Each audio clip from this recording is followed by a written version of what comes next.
we opened Trail Ridge today. So looking forward to it. So I'll call this meeting to order. So I'm calling this meeting to order of the Colorado Forest Health Council Legislative Committee. I'm Chair, County Commissioner Lemmer, County Commissioner Jody Shabinelli. Let's go ahead and do our roll call. All right, I'm going to go down the list. Samantha Albert. Present. All right, we heard Christy Belton is on the phone. Yes, I am. Pat Dorsey.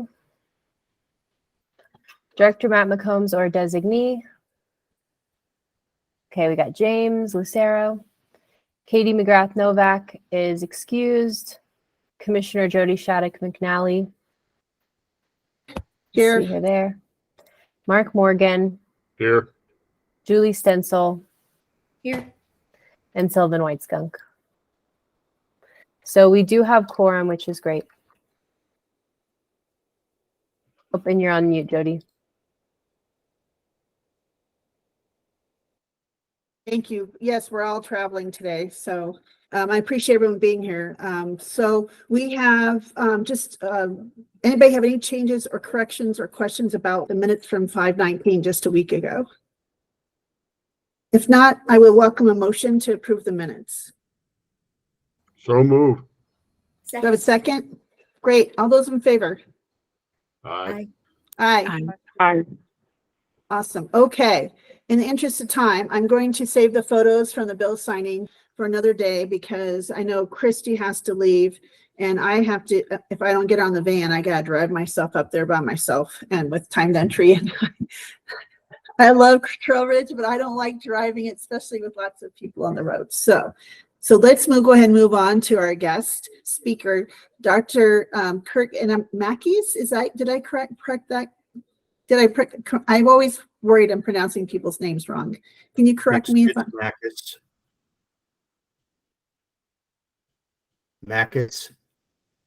Mackes? Thank you.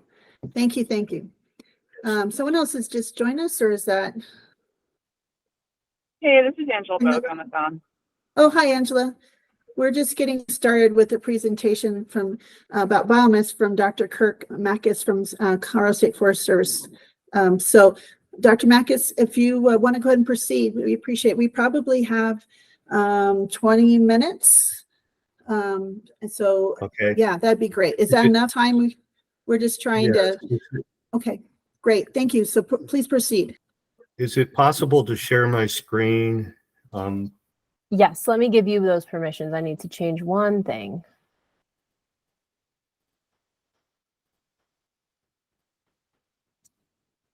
So you should be able to do it now. Let me know if you're having any more trouble. Okay. We don't use Google all that often. Where would So at the very bottom, you should see a string of 8 circles. I do. Yeah. It's 4 from the right is a square with an up arrow. And that's present. Okay.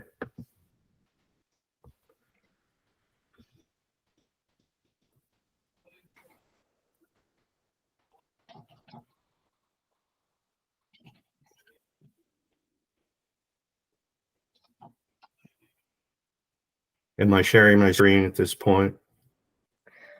Not at this point. You should have a few different options to share a tab, a share window, or share your whole screen. Did you see those options come up?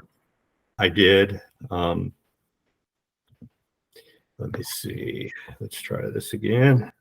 Yeah, maybe select a different one. Oftentimes a window works best. Okay.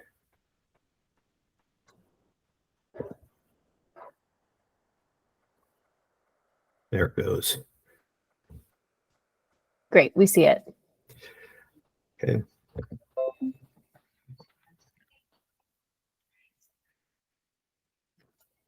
Are we good?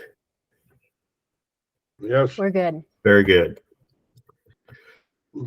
All right. Well, I've been asked to talk a little bit about biomass as far as utilization challenges and potential solutions.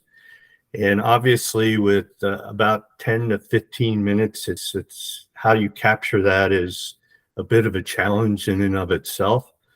So what I thought I'd talk about I kind of focus in on forest biomass supply chains and the various components of that chain, which are harvesting, pre-processing, transportation, and storage. Then say a little bit about project planning and implementation, and then hopefully talk a little bit about how we move forward from where we are today. So if we look at forest biomass supply chains, they are a critical element of implementing biomass projects. And in Colorado, in particular, maybe even more critical than perhaps other parts of the country where biomass is not only more plentiful, but more concentrated in areas, and that simplifies the supply chain when you have that situation. Generally, if you look at biomass supply chains and forest sources in particular, they differ in complexity from most supply chains and tend to be come with a lot of challenges to extract biomass from the forest and utilize it to make a product, a biomass product. If we look at what I already mentioned, this is included in the supply chain: harvesting, pre-processing, transportation, and storage. And generally, development of supply chains must consider other social and economic impacts as well. Climate change, for example, should be at least a consideration in development of the supply chain. In Colorado, we have two principal sources of forest biomass: wildland forests and urban forests. And perhaps in the wildland-urban interface, at times, whether it's a wildland forest or an urban forest can become a bit blurred. But typically, most of our emphasis at the Colorado State Forest Service has been on wildland forests, although we do consider urban forests as well. So if we look at harvesting, there are a variety of harvesting methods and systems used in Colorado to harvest trees. Methods, at least in literature, tend to refer to the form in which a tree is delivered to the landing. For example, cut to length is one particular method where the tree is actually processed at the stump. It's limbed, bucked, and topped, and ultimately transported back to the landing as a log. That is one method. Tree length is another one, and there are others as well: full tree, whole tree methods. And then the systems are the actual equipment that's used to accomplish a given method. If we look at strategies used in wildland forests, they differ significantly from those used in more urban areas. Oftentimes in urban areas, we may even be removing or the objective may be to remove a single tree, whereas in wildland forests, we're generally talking about treating acres or even landscapes. Just a couple of notes about harvesting. The harvesting contractor workforce has declined significantly since 2002. We did a survey that year and found that there were about 300 operators in the state. That had declined to around 200 in 2015 when we did a subsequent survey. So if you look at the costs of harvesting, they have continued to escalate, especially along the Front Range, where around 2000 you could treat acres for maybe $800 to $1,000 or more per acre. Now we're easily in the $2,000 to $3,000 an acre range, and I've seen bids for $5,000 or more dollars per acre. So that's become a bit of a challenge for land managers to get work done. Couple that with a decline in wood processing capability, which occurred, significant declines occurred between 2002 and 2016. We've actually started to rebuild some capacity, but I would say in most parts of the state, we still have gaps where we have capability to process logs. Rebuilding the processing capacity will require strong wood markets to support an industry resurgence, or at least gains. If we're going to rebuild our industry, we're going to have capacity, our wood markets, as well as the supply to do that. I want to talk a little about pre-processing. Logs are normally delimbed and topped prior to transport. It can be handled at the stump or at the landing, but usually they are removed to facilitate loading and transportation using trucks. Forest residues have a low bulk density, and they're usually densified prior to transport. What we're talking about here is chipping, grinding, perhaps we have a couple operations that also develop, well, they develop more or less a flake that's used in their processes. This can occur as part of the harvesting operation or after harvesting at the biomass facility. It just depends on what the feedstock is for the facility. Usually chips or ground material are done at the landing or along the roadside prior to transportation, whereas logs can be processed at the harvest after harvesting at the biomass facility. If you think about it, strategies that are used for pre-processing and transportation must balance that initial processing costs versus the benefits gained in transportation costs and possibly conversion costs at the biomass facilities. Other important considerations are desired particle size, biomass content. The biomass has a BTU value. The moisture content can affect that. Grit contamination, and wood quality. When I started working in this field, a chip was pretty much a chip to me, but I now realize there are many different grades of chips that are out there, and the wood quality, moisture content, all of the factors go together to determine the grade and value of that material. Moving on to transportation, biomass can be transported as logs or after being processed into smaller materials, as I previously mentioned. It can be transported either by truck or rail, but we mostly use trucks in Colorado, at least in terms of transporting biomass to a wood processing facility. Now, there are exceptions. For example, high-grade pulp chips that are part of sawmill residues have been transported to pulp mills in the Northwest or Midwest using the rail systems. So there are examples where we have transported biomass by rail. If you look at, and I'll have a map of this in just a second, processing facilities are dispersed in Colorado. And that's not only sawmills, but our biomass facilities.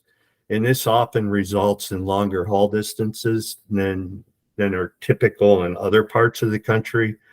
For example, in the Northwest or the South, biomass is typically not hauled further than 20 to 30 miles. It would be very difficult to set up a facility in Colorado and maintain that haul distance. Transportation costs have increased considerably with higher fuel costs.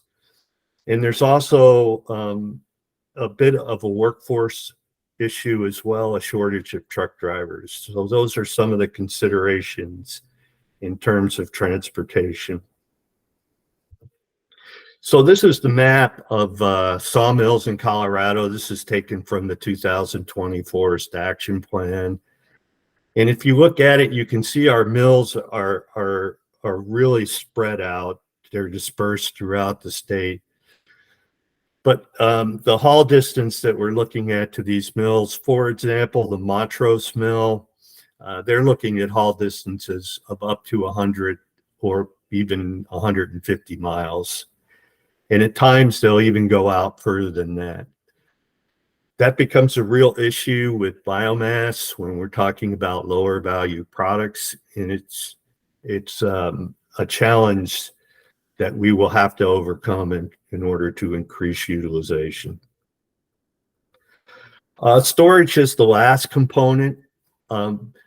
Generally, it's necessary to keep facilities operational when biomass is less abundant due to several seasonal availability or short duration supply disruptions. There are different types of storage, live versus dead storage. Live is actually tied to the feed system, which meters the wood chips or other feedstock into the system, whereas dead storage is usually piles maintained in reserve in case there's a shortage. It's very important to determine how much storage is required, intermediate versus storage on site, and equipment resources. And a lot of times I've noticed that projects have not really thought this through, and storage becomes a big issue and can ultimately lead to the failure of the project. So it's something that should be considered during the planning stage. Just a couple thoughts about pile storage. It has lower upfront costs, but can require higher handling costs over time. Oftentimes, the piles will need to be turned to allow them to dry evenly. Comes with a cost. And also, there's a need to minimize contamination. Rocks do not really go well through a biomass feed system. And we've had projects, one in particular, the Netherland project, where they tried to do that, and it didn't have a good outcome. Just a little bit about planning. It's an essential part of the implementation process. Planning goals should include assessing project viability and minimizing the risk and exposure of capital, and ultimately decreasing the number of project failures. Biomass facilities have been plagued nationally with a high rate of failure. And really, it's very important to do proper planning and get all the parties on board that need to be, and that would include the people at facilities who are going to run the facility. With regard to Colorado, we've had our share of failures. We've also had some successes as well. But ways to reduce that incident of failure are to do a thorough planning process, which may include, especially for larger projects, a biomass supply chain optimization. And there are a number of methods to do that. Most of them are computer-based. And there are a number of programs out there that have been developed to do this. Another planning tool that's come on in the last couple of years is biomass supply chain risk assessment. And it's there's a company called EcoStrat that has developed a method for doing this, and it leads to what are called biomass development opportunity zones. And this is something that we're looking at here in Colorado. The ag community is interested in these BDOZ biomass development opportunity zones, and we are working with them and with EcoStrat to try and to set up a couple of these zones across the state here. So moving forward, I think there's a couple of things we can do right up front that will really help us move forward. We need to continue to support our forest and wood products business community, and that includes maintaining programs such as the Colorado Forest Products CFP program. We also need to assist with workforce training programs that increase capacity to treat forest lands. At this point, if we decided to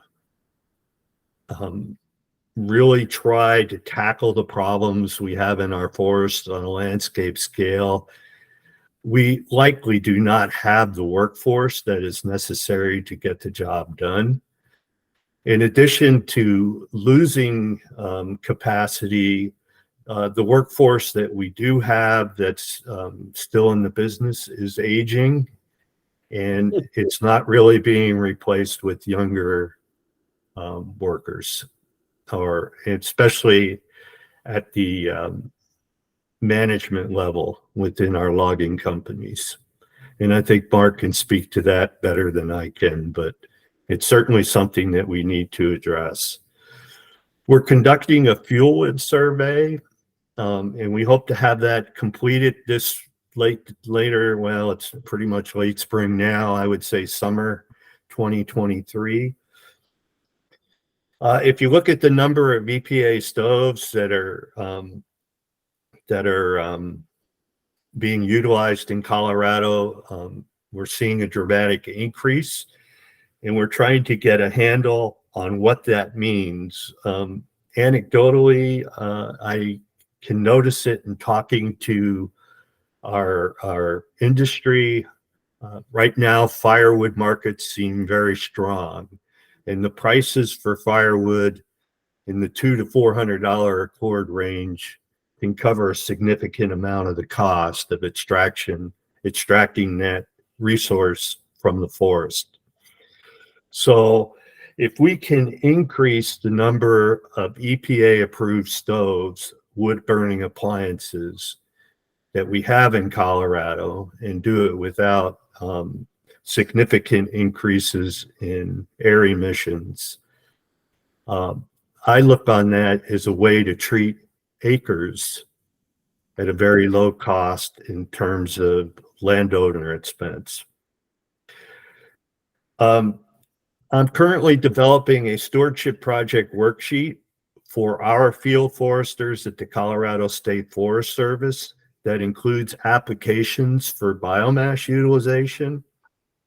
And in a small way, this will help promote utilization, because if it's included in the planning of the project and it's actually built into the project by our foresters, I think the opportunity in the actual probability that the biomass will be utilized will increase dramatically. That worksheet should be done, the preliminary version, actually by the end of May, so within a week.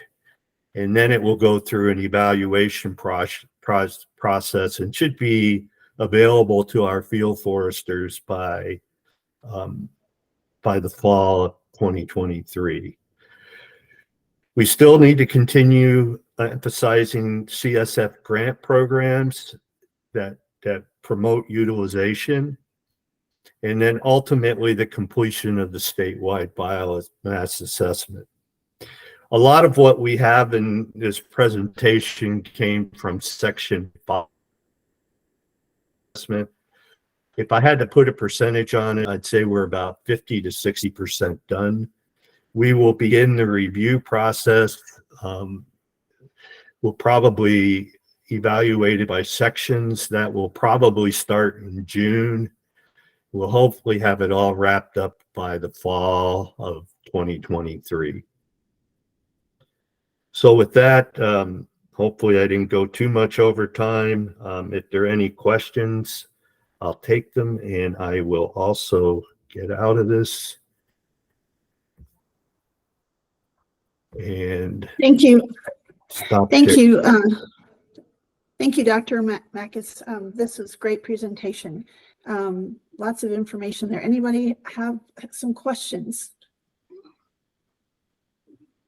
Raise your hand. Pat.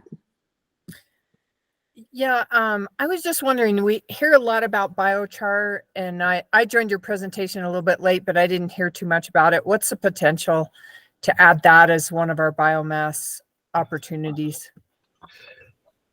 There's absolutely potential for biochar to increase as far as a product.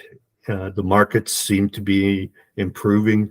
Biochar now in Berthoud has been operating for a number of years. I remember the first time I visited their operation, it was actually a single kiln operation up on Crystal Mountain, southwest of Fort Collins. And now they have, I don't know if they run them all at one time, but they have upwards of 50 or more kilns. So the growth is definitely a probability. There are other companies that have tried to enter the market. Within Colorado, there's some issues related to utilizing forest biomass. One, the transportation issue is a bit of a challenge, but it's not one that I think is insurmountable. Generally, I would say that biomass will be mentioned prominently in the assessment that we're doing. With that said, I think it's just one of any number of potential biomass products that we need to take advantage of.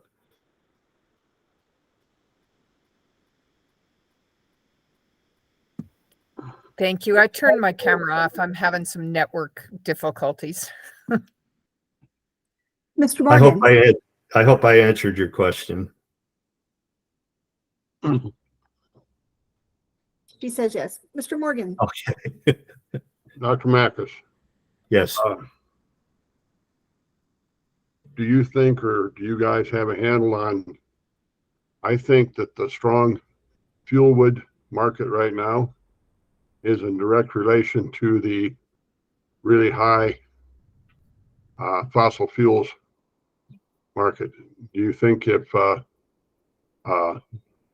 diesel gas, home heating oil and stuff start dropping, do you think that the fuel wood market will stay as strong?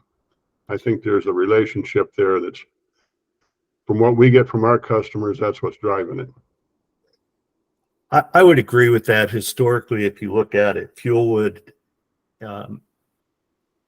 usage increases dramatically when fossil fuel prices are high. I would say that there's a couple of other factors at play. One, we heat most of our homes with natural gas in Colorado. So natural gas prices play a big part of that. We have an abundance of natural gas and probably will for hundreds of years. With that said, it is a fossil fuel, and there are other benefits that we need to emphasize in both where we try to develop capacity to use fuel wood. And I think one of those areas to focus on would be the wildland urban interface. If you're looking at the Denver area, for example, the metro area, less than 1% of the homes there are heated with wood. wood fuel. On the other hand, if you look at the urban interface zones in some of our mountain communities, easily 10%. I think the highest percentages are down in the Southwest, maybe pushing 20, perhaps a little higher in terms of the number of households or the percentage of households that heat with wood. There's a couple of good reasons to emphasize wood fuel use in the wildland urban interface. One, it's in close proximity to where our treatments need to occur. Exactly. And the transportation costs will be much more reasonable using the wood in those areas. I tend to look at, for every home that we set up to use fuel wood, or the landowner sets up to use fuel wood, or the homeowner, that treats about 1/10 of an acre a year. So in some cases, if you live in Jackson County, it might be even a little higher than that, where it's very cold. That's another thing we're trying to assess, the fuel wood usage per wood burning appliance. So realistically, if you look at it, if we could double the number of wood burning appliances out there, we'd effectively double the acres that we're treating with the wood that's going into those appliances. Right now, I did a quick analysis. I don't have a lot of information or backup on this. It was done using national figures, but we're back up to using over 1 million cords a year of fuel wood. And that includes home heating, recreational. And interestingly enough, a fair percentage of it comes from out of state, even at this point. So even firewood, we're not necessarily getting from our own forests. Interesting. Yeah, Okay, but well, so let's, go I'm ahead. sorry, Doctor. I was hoping if James was, Ms. Morgan, did you feel like you got your question answered? I was going to have, James has had his hand raised for a while. Okay, James, do you have your question? I do. Thanks for joining us, Kurt. This is more a question for actually Mr. Morgan. Kurt, you had said that the timber industry is kind of aging out, and you said Mr. Morgan might have some more direction on that. I'm looking at Senate Bill 5 and just wondering how we could use Senate Bill 5, perhaps the workforce development part for the internships to maybe add some needed youth into that aging timber industry. It's just something that popped into my head when you said that, Kurt. It's not really a question, but wondering what we could do to maybe, I guess, make those jobs more accessible to younger kids out there. I think you're new to this right now, but this committee has worked tirelessly for a long time to do exactly that, and that's been the thrust of most of our efforts. And so I think we're pretty far down that road, and hopefully we're going to be successful. And my hope is that will be just a good beginning. I think this is a first step in my view. I also had a question, Kurt. A lot of times our wood utilization around here, I see two things that have kind of proved to be true in the long term. Number one is, and you're very much exactly correct on the transportation costs. And so whenever I see us, wherever we're in a situation where we're trying to use wood, we're in good competition if anybody's burning propane. If we're competing against propane, there's a big opportunity there. And obviously the larger the use, the better. But, and then also our firewood markets, I find that there are very much in our business two kinds of firewood markets. And the home heating market, where people are competing with fossil fuels and trying to and natural gas, they're trying to get something done in that $130, $140 a cord range. And then we have a huge market here in Colorado in our high mountain areas for what I call recreational firewood, by the bundle or whatever. And that's $400 plus a cord. So you have two very different economic models there. But when people show up to a ski area and they want to have a fire in the fireplace, they don't blink at $500 a cord firewood costs. But if some guy's trying to compete for heating in his home, he shows up here, he wants to do it as cheap as he can possibly do it. So I think the big advantage to the recreation market is that it occurs in our highest alpine areas. So it's where a lot of our fuels problem is as well. Agreed. So just a thought there, but you and I have known each other a long time, over a lot of years, and I do appreciate your efforts. You always look at things and with once you find the truth and define the problems, then maybe you can have an economic solution for it. And I really highly recommend this to the committee, because I've used it to good effect in the past. Dr. Makis, one of his mentors and mine, came up with a bunch of surveys that Dr. Makis worked on. And I went down through those surveys 20 years ago and said, this is X marks the spot. This is where we enter the market. And we were successful with it. And I'm in hopes that we can do that again here in the future. So Great. Thank you. Thank you. Julie Stencil has You're welcome. her hand raised. Yeah, I just want to make sure I'm making a proper connection here. You were talking about home appliances and different opportunities for the biomass. And I'm peering out my window looking at a grill I know I need to replace. And I'm saying to myself, what I feel like I'm hearing, particularly in the urban interface area, I know a lot of neighbors have gone to these chic wood pellet grills. Is that the same thing? Is that an opportunity here where, as Mr. Morgan was saying, I hate having propane. I hate knowing it's right outside in canisters. It just makes me nervous. Is that a use that is, if more people were shifting to those type grills and appliances, is that helping the situation, or is that a different type of material? Well, there's a couple. The answer, the short answer is, if you're using wood, you're treating a forest somewhere. Okay. Okay. And quite likely the pellets that they would use in their pellets stoves or pellet systems, they might come from Colorado, but it's very unlikely that they would. They'd probably come from other parts of the country. Got it. Now, their forests probably need treatment as much as ours, but I'm trying to resolve the problem for Colorado forests. If you look on the CDPHE website and the EPA websites, they have a list of approved appliances.